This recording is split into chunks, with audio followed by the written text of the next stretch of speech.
Hi everyone, आप सभी का स्वागत है एक बार फिर से एक नए वीडियो में। आज के इस वीडियो में कक्षा 10 का मैथ का चैप्टर 1 वास्तविक संख्या के बारे में चर्चा करने वाले हैं।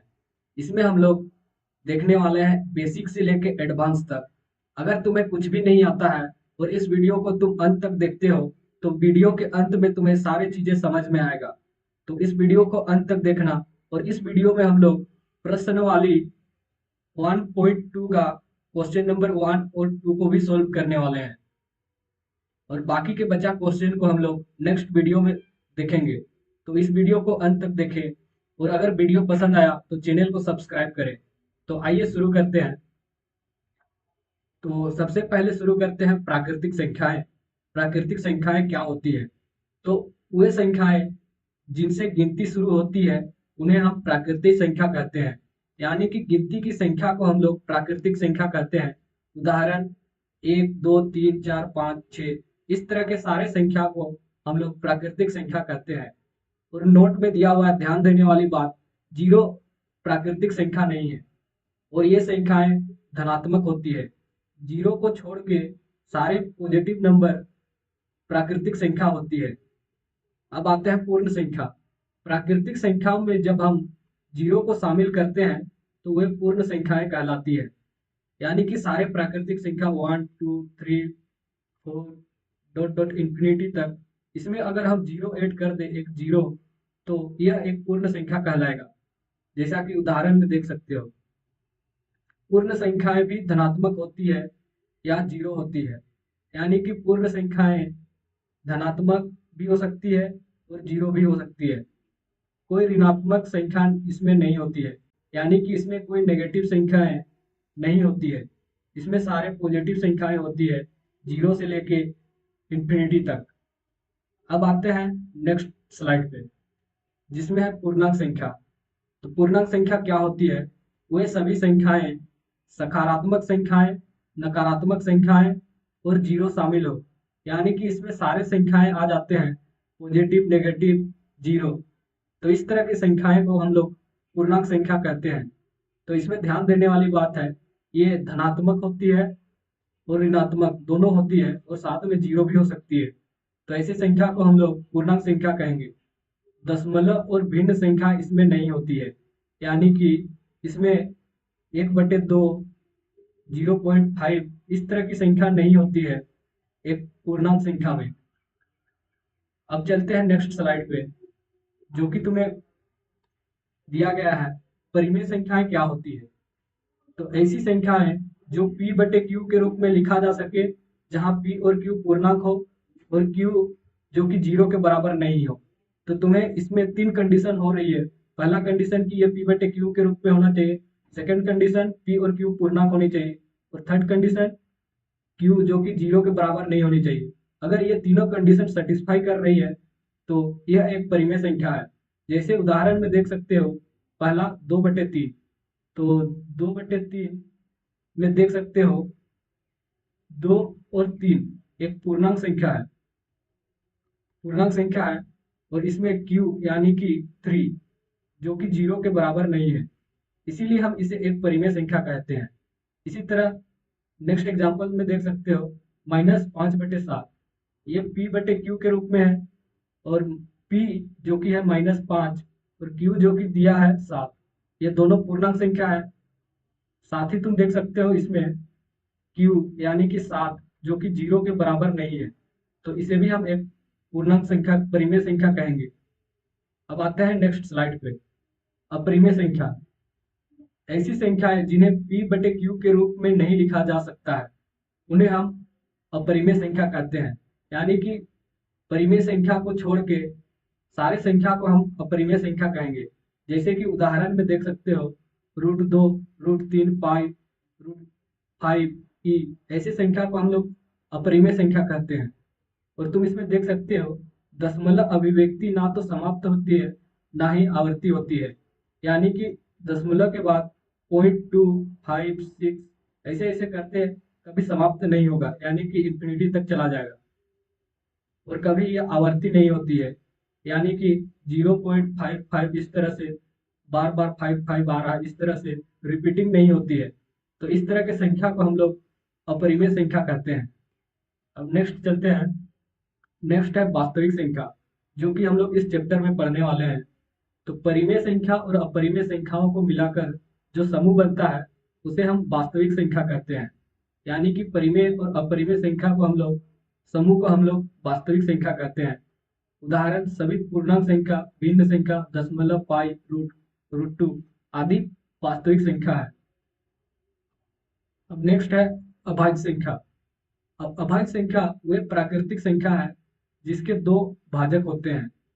पहला एक और वह संयुक्त संख्या, यानी कि ऐसी संख्या जो केवल एक और खुद से ही पूरी तरह विभाजित हो सके, उसे हम लोग अभाज्य संख्या कहते हैं। जैसे कि उदाहरण में देख सकते हो दो, दो जो कि एक से और दो खुद से ही विभाजन होता है, यानी एक और दो खुद से ही विभाजित होता है। तो इस तरह की संख्या को अभाज्य संख्या कहते हैं। नेक्स्ट उदाहरण में देख सकते हो थ्री, थ्री जो कि एक और तीन, यानी कि खुद से ही भाग लगता है एक और तीन से। तो इस तरह की संख्या को अभाज्य संख्या कहेंगे। और नेक्स्ट में देख सकते हो एग्जाम्पल नंबर 3 पे फोर, फोर जो कि एक से भी भाग लगता है, दो से भी और चार से भी। यहाँ पे तुम देख सकते हो दो, दो जो कि एक एक्स्ट्रा चीज आ रहा है जिससे विभाजित हो रहा है चार। तो इस तरह की संख्या को हम लोग अभाज्य संख्या नहीं कहेंगे। अब आते हैं प्रश्न वाली 1.2, जिसमें तुम्हें पूछा गया है निम्नलिखित संख्याओं को अभाज्य गुणनखंड के रूप में व्यक्त कीजिए। तो तुम्हें अभाज्य गुना के रूप में लिखना है तुम्हें। तो जिसमें पहला क्वेश्चन दिया है तुम्हें 140, तो 140 का तुम्हें अभाज्य गुणनखंड करने हैं। तो इसको तुम क्लास 9th 8th में पढ़ चुके हो। तो चलो इसी को अभाज्य गुणनखंड करते हैं। तो 140 कितने का पहाड़ा में जाएगा? तो यह जाएगा दो का पहाड़ा में, तो 2 70 40। फिर यह कितने का पहाड़ा में कटेगा? दो का पहाड़ा में, तो 2 35 70। फिर यह कितने का पहाड़ा में जाएगा? दो का में नहीं जाएगा, जाएगा यह अब तीन में भी नहीं जाएगा, पांच के पहाड़ा में जाएगा, तो 5 7 35। तो 140 का अभाज्य गुणनखंड होगा दो गुनी दो गुनी 5 गुनी 7। अब इसको तुम इस तरह लिख सकते हो, इसमें कितने दो है? दो दो है, तो इसको तुम लिख सकते हो 2 का पावर 2 गुनी 5 एक है तो 5 को एक बार लिखना है, फिर 7 भी एक बार है तो 7 को एक बार। तो इस तरह से 140 का अभाज्य गुणनखंड होगा। अब चलते हैं नेक्स्ट क्वेश्चन पे, क्वेश्चन नंबर सेकंड पे, जो कि तुम्हें दिया हुआ है 156 का अभाज्य गुणनखंड। तो 156 का अभाज्य गुणनखंड करते हैं। तो यह कितने का पहाड़ा में जाएगा? यह जाएगा तुम्हारा दो का पहाड़ा में, तो 2 7 14, उधर एक गया हासिल, तो 2 8 16।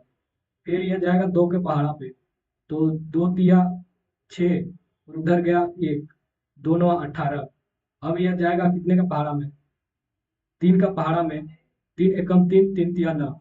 तो 156 का अभाज्य गुणनखंड होगा तुम्हारा दो गुनी दो गुनी 3 गुनी 13। अब इसमें तुम देख सकते हो दो कितने बार आए? दो बार आया है, तो इसको तुम लिख सकते हो 2 का पावर 2 गुनी 3 गुनी 13।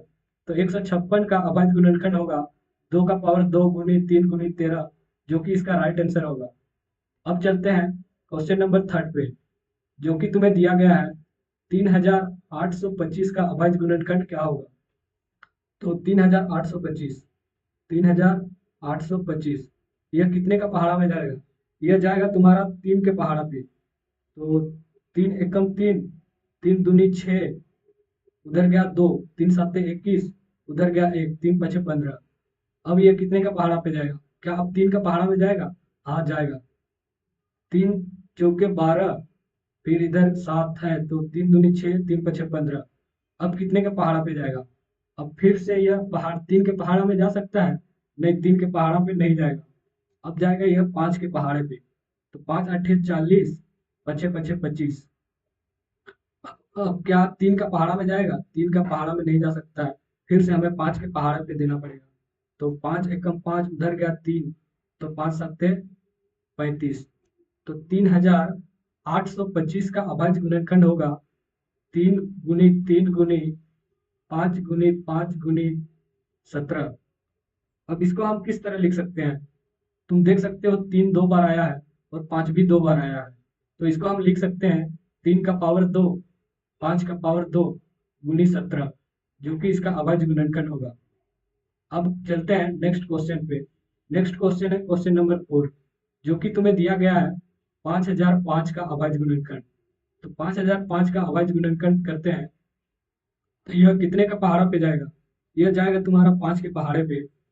तो 5 के पहाड़े से भाग देंगे तो यहाँ 5 एकम 5, 2 जीरो, 5 एकम 5। अब कितने का पहाड़ा पे जाएगा? क्या अब 5 के पहाड़े पे जाएगा? नहीं, 5 के पहाड़े से तो नहीं जाएगा, यह जाएगा 7 के पहाड़े पे। 7 एकम 7, उधर गया 3, 7 चौके 28, और उधर गया 2, 7 तिया 21। अब तुम देख सकते हो अब कितने का पहाड़ा पे, 3 का 7 का नहीं जाएगा, अब जाएगा 11 का पहाड़ा पे। तो 11 एका 11, उधर गया 3, 11 तिया 33।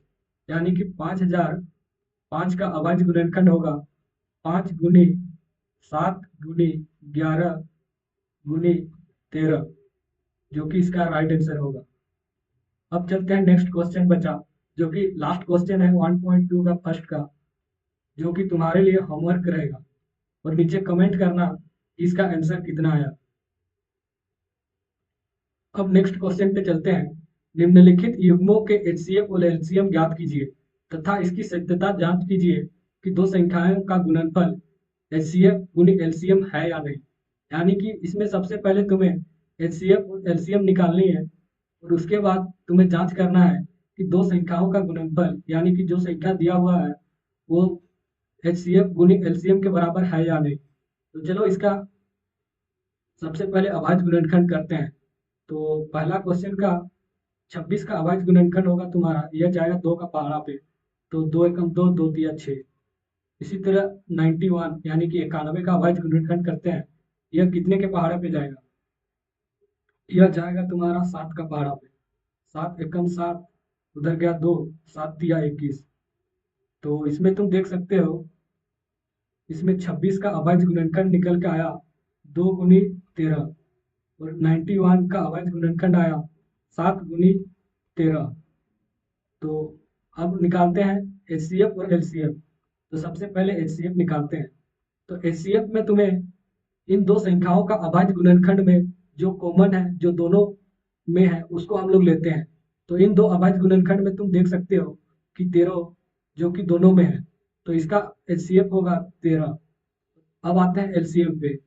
एलसीएम में तुम्हें सारे संख्या को लेना पड़ता है, और साथ ही अभाज्य सबसे अधिक घात वाले को लेना होता है। तो इसमें तुम देख सकते हो 2 है, 7 है, और 13 है। तो इसका एलसीएम निकल के आएगा, इसको गुना करोगे तो इसका मान निकल के आएगा तुम्हारा 182, यानी कि 182। अब तुम्हें दो संख्याओं का गुणनफल और बराबर एचसीएम गुनी एलसीएम जांच करनी है। तो दो संख्याओं का गुणनफल, दो संख्याओं का गुणनफल, दो संख्याओं का गुणनफल यानी कि 26 गुनी 91। इसको जब गुना करोगे तो इसका मान निकल के आता है 2366। अब तुम्हें निकालना है एचसीएफ गुनी एलसीएम। तो एचसीएफ गुनी एलसीएम, तो यहाँ से तुम्हारा एचसीएफ का मान निकल के आया 13, गुनी एलसीएम का मान है तुम्हारा 182। तो जब इसको तुम गुना करोगे तो यहाँ से तुम्हारा मान निकल के आता है 2366।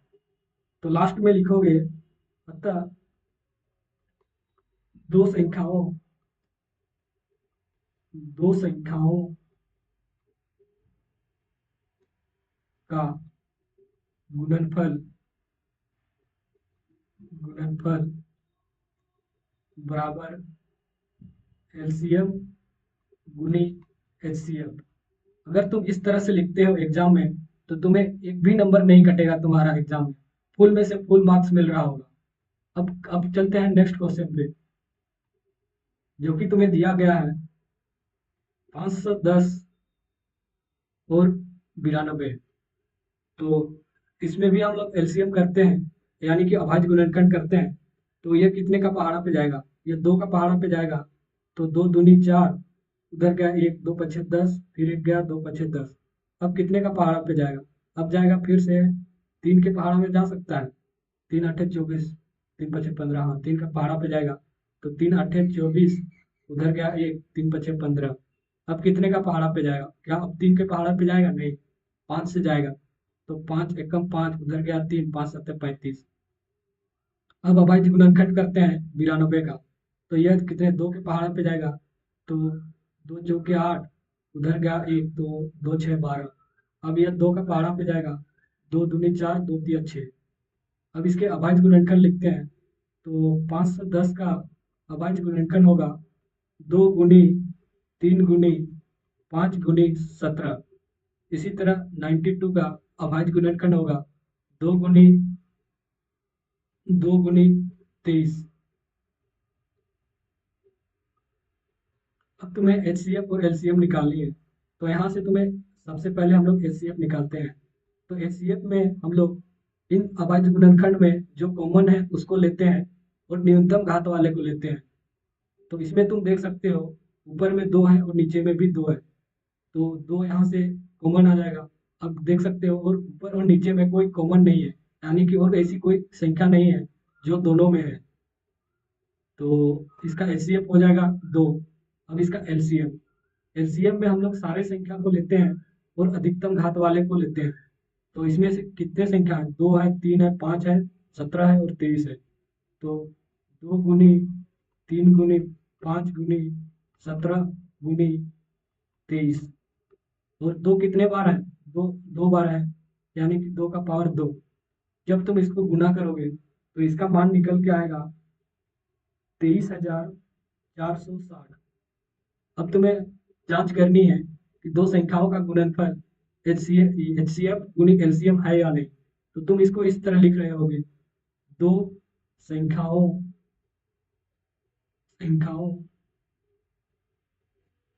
का गुणनफल गुणनफल दो संख्या तुम्हें दिया गया है, एक है 510 गुना दूसरा है 92। इसको तुम गुना करोगे तो यहाँ से तुम्हारा मान निकल के आएगा 46,920। अब तुम्हें निकालना है एचसीएफ गुनी एलसीएम।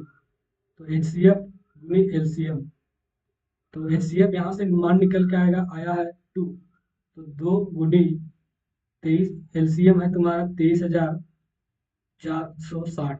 इसको भी तुम गुना करोगे तो यहाँ से तुम्हारा मान निकल के आएगा 46,920। तो तुम देख सकते हो इसमें दो एचसीएफ और एलसीएम गुना करने से और दो संख्याओं का गुणनफल करने से मान सेम आया। तो तुम लिखोगे अतः दो संख्याओं का गुणनफल दो संख्याओं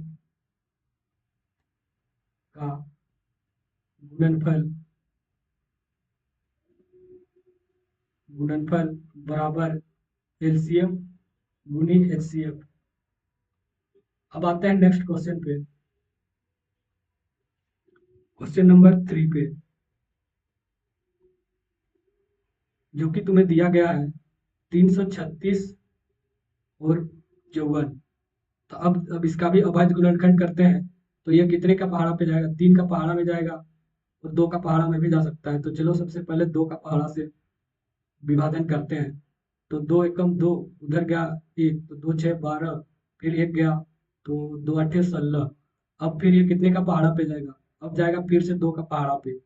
तो 2 8 16, फिर जाएगा 2 चौके 8, फिर से यह 2 का पहाड़ा पे जाएगा। तो 2 चौके 8, फिर 2 दूनी 4, फिर यह 2 का पहाड़ा पे जाएगा, यानी कि 2 दूनी 4, 2 एकम 2। फिर यह 3 का पहाड़ा पे जाएगा, तो 3 सत्ते 21। अब ये कितने का पहाड़ा पे जाएगा? अब जाएगा यह 2 के पहाड़ा पे। तो 2 दूनी 4, उधर 1 गया, 2 सत्ते 14। फिर यह कितने का पहाड़ा पे जाएगा? अब यह जाएगा 3 का पहाड़ा पे, यानी कि 3 9 27। अब यह फिर से 3 के पहाड़ा पे जाएगा, 3 तिया 9। तो इसका अभाज्य गुणनखंड होगा 336 का अभाज्य गुणनखंड होगा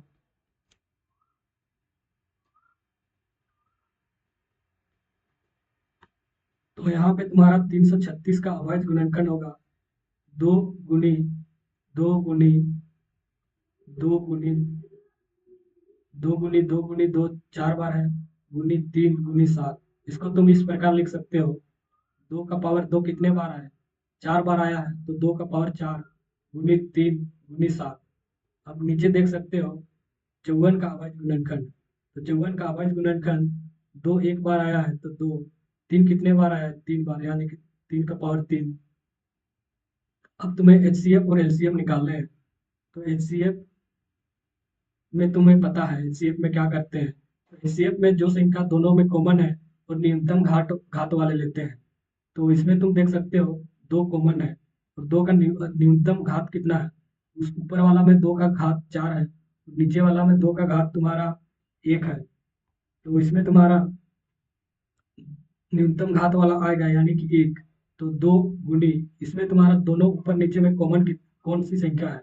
तो है 3, और न्यूनतम घात वाले लेने हैं, यानी कि 3 का पावर 1 वाले, यानी कि 2 गुनी 3।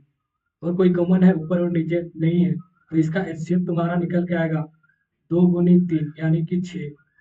अब तुम्हें एलसीएम निकालने हैं, तो एलसीएम तुम्हें किस तरह निकालते हैं वो पता है। तुम्हें सारे संख्या लेने होते हैं और अधिकतम घात वाले लेने होंगे। तो इसमें कितने संख्या है? 2 है, 3 है और 7 है, और अधिकतम घात वाले लेने हैं, यानी कि 2 का पावर 4 है जो कि अधिकतम है। तो 2 का पावर 4 गुनी इसमें 3 का अधिकतम पावर कितने हैं? 3 का अधिकतम पावर 3 है, तो 3 का पावर 3 गुनी 7। अब तुम्हें जांच करनी है कि दो संख्याओं का गुणनफल बराबर एचसीएफ गुनी एलसीएम है या नहीं। तो अब हमें जांच करनी है, तो इसको हम नीचे लिख देते हैं। तो यहाँ पे तुम देख सकते हो एचसीएफ और एलसीएम निकल के आया। एचसीएफ जो कि 6 है, और एलसीएम को हम लोग जब गुना करेंगे तो इसका मान निकल के आएगा तुम्हारा 3024। अब तुम्हें जांच करनी है, तो यहाँ पे तुम लिखोगे दो संख्याओं का गुणनफल, दो संख्याओं का गुणनफल, दो संख्याओं का गुणनफल बराबर एलसीएम गुनी एचसीएफ। तो दो संख्या तुम्हें दी हुई है 336 गुना 54 बराबर एलसीएम तुम्हारा निकल के आया है 3024 गुनी एचसीएफ निकल के आया है 6। जब तुम गुना करोगे 336 को तुम गुना करोगे 54 के साथ, तो इसका मान निकल के आता है 18,144। और जब तुम गुना करोगे 3024 को तुम गुना करोगे 6 से, तो इसका भी मान निकल के आएगा 18,144। तो तुम देख सकते हो कि यह दोनों एचसीएफ गुनी एलसीएम बराबर दो संख्याओं का गुणनफल सत्यता सही है। अगर वीडियो पसंद आया तो चैनल को लाइक करें, सब्सक्राइब करें। मिलते हैं एक और नए वीडियो के साथ।